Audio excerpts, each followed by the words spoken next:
శ్రీ గురుభ్యో నమః. శుభం బియాతు. నూతన సంవత్సర శుభాకాంక్షలు. ఈ కొత్త సంవత్సరంలో ఆంధ్ర రాష్ట్ర ముఖ్యమంత్రి గారైనటువంటి చంద్రబాబు నాయుడు గారి యొక్క జాతకంలో ఎటువంటి ఫలితాలు ఉన్నాయో చూద్దామండి చక్కగా. అయితే ఆయన ఏప్రిల్ 20, 1950 పుట్టినట్టుగా మనకు ధృవీకరణమే ఉన్నది కాబట్టి అది శాసనంగా తీసుకుంటూ ఆయన వృషభ రాశిలో పుట్టి ఉన్నారు కాబట్టి వృషభ రాశికి ఇప్పుడు చూసుకుంటే ఏంటంటే అష్టమ శని యొక్క ప్రభావం బాగా కనబడుతోందండి. అదేవిధంగా వృషభ రాశిలోకి చూసుకున్నప్పుడు గురు యొక్క దృష్టి వృషభ రాశి మీద ఉంది కాబట్టి గురు దృష్టి భాగ్య దృష్టి ఉంది కాబట్టి ఆ రాశి వారికి సెప్టెంబర్ వరకు ఆ గురువు యొక్క అనుగ్రహంతో అద్భుతంగా తీసుకుంటున్న ప్రతి ఒక్క నిర్ణయానికి ఒక బలోపేతమై పంచవర్ష ప్రణాళికలాగా మంచి ఉన్నతమైన స్థాయి తీసుకురావడానికి అవకాశం ఉంటుంది.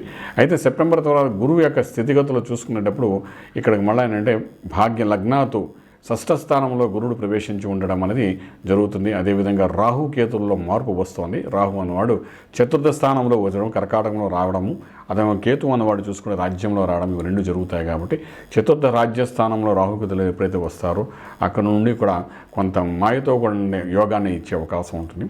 నిర్ణయాలు మాత్రం సఫలీకృతమయ్యే అవకాశం బాగా కనబడుతుంది.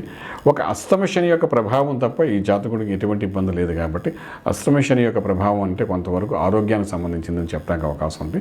రాజ్య పాలనలో కానీ రాజ్యాధికారంలో కానీ తీసుకున్న నిర్ణయాలలో కానీ ప్రణాళికలో కానీ ఇందులో కూడా ఎటువంటి దోషం లేకుండా అద్భుతమైన ఉన్నతమైన స్థాయికి వెళ్ళే అవకాశం ఉంది.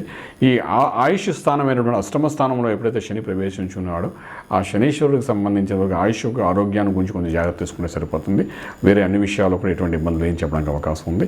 ఏదైనప్పటికీ ఈ సంవత్సరం తీసుకునే నిర్ణయాలు జీవితాంతం గుర్తుపెట్టుకునేటట్టుగా ఒక అద్భుతమైన స్థాయికి తీసుకురావడానికి అవకాశం ఉంది కాబట్టి చంద్రబాబు నాయుడు గారికి ఆంధ్ర రాష్ట్రానికి ఒక చక్కటి వెలుగుగా ఉన్నతమైన స్థాయికి తీసుకుంటారు అని చెప్పడానికి ఈ సంవత్సరం చాలా దోహదం చేస్తుంది. ఏదైనప్పటికీ ఆరోగ్యం ఉన్నాయి మహాభాగ్యం ఉన్నాయి కాబట్టి ఆరోగ్య సూత్రాన్ని కానీ జాగ్రత్త పాటించగలిగితే రాజమార్గంలో రాజ్యోగం పొందగలుగుతారు ఆంధ్ర రాష్ట్ర ప్రజలంతా. చంద్రబాబు నాయుడు గారికి ఉన్న కుజుడితో కూడిన రుచిక యోగము, అదేవిధంగా కుజ సంబంధమైనటువంటి విపరీత రాజయోగం ఉన్నది కాబట్టి ఆయన జాతకంలోని అంటే ఇక్కడ షష్టాధిపతి అంటే ఇక్కడ ఏంటంటే అష్టమాధిపతి షష్ఠస్థానం పొందడం ఒక విపరీత రాజ్యోగం ఆయన జాతకంలో ఉంది కాబట్టి ఆ కుజుడు ద్వారా జరిగే రాజయోగం ఉన్నప్పుడు ఆ రాజ్యాన్ని వెళ్ళేటప్పుడు కూడా అనుకున్నది సాధించడానికి అనుకున్న ప్రణాళికను ముందుకు తీసుకురావడానికి ఒక నేతగానే కాకుండా ఒక ట్రెండ్ సెట్ చేయడానికి లెజెండ్గా ముందుకు వెళ్ళడానికి అన్ని రకాల దోహదం చేస్తుంది కాబట్టి ఈ యోగం అనేది ఈ సంవత్సరం చాలా అద్భుతంగా పనిచేసే అవకాశం ఉంది. ఆయనకున్న ఎన్నో యోగాలు ఒక రుచిక యోగం ఒకటి, తర్వాత విపరీత రాజయోగం కుజుడు ద్వారా ఉన్న విపరీత రాజయోగం ఒకటి, ఈ రెండు రాజ్య పాలనలో కూడా ఒక విశేషమైన పేరు ప్రతిష్ట తీసుకొస్తూ ముందుకు తీసుకురావడానికి ఈ సంవత్సరం చాలా దోహదం చేస్తుంది.